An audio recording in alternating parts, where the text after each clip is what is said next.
Leviticus chapter 5. Sins requiring a sin offering. If you are called to testify about something you have seen or that you know about, it is sinful to refuse to testify, and you will be punished for your sin. Or suppose you unknowingly touch something that is ceremonially unclean, such as the carcass of an unclean animal. When you realize what you have done, you must admit your defilement and your guilt. This is true whether it is a wild animal, a domestic animal, or an animal that scurries along the ground. Or suppose you unknowingly touch something that makes a person unclean. When you realize what you have done, you must admit your guilt. Or suppose you make a foolish vow of any kind, whether its purpose is for good or for bad. When you realize its foolishness, you must admit your guilt. When you become aware of your guilt in any of these ways, you must confess your sin. Then you must bring to the Lord as the penalty for your sin a female from the flock, either a sheep or a goat. This is a sin offering with which the priest will purify you from your sin, making you right with the Lord. But if you cannot afford to bring a sheep, you may bring to the Lord 2 turtle doves or 2 young pigeons as the penalty for your sin. One of the birds will be for a sin offering, and the other for a burnt offering. You must bring them to the priest, who will present the first bird as the sin offering.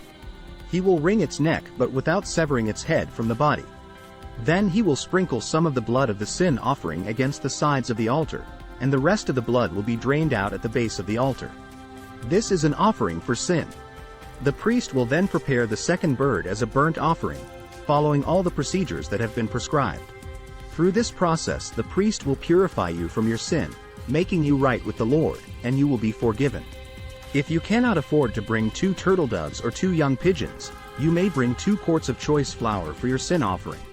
Since it is an offering for sin, you must not moisten it with olive oil or put any frankincense on it. Take the flour to the priest, who will scoop out a handful as a representative portion.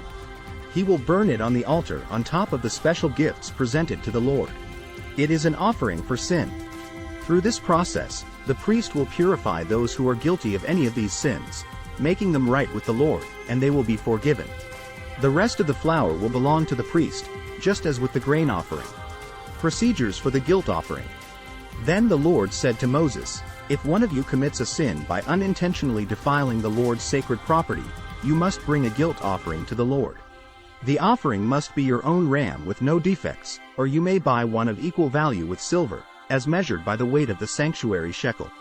You must make restitution for the sacred property you have harmed by paying for the loss, plus an additional 20%.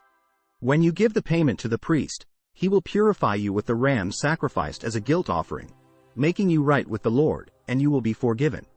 Suppose you sin by violating one of the Lord's commands. Even if you are unaware of what you have done, you are guilty and will be punished for your sin. For a guilt offering, you must bring to the priest your own ram with no defects, or you may buy one of equal value. Through this process the priest will purify you from your unintentional sin, making you right with the Lord, and you will be forgiven. This is a guilt offering, for you have been guilty of an offense against the Lord. Thanks for watching.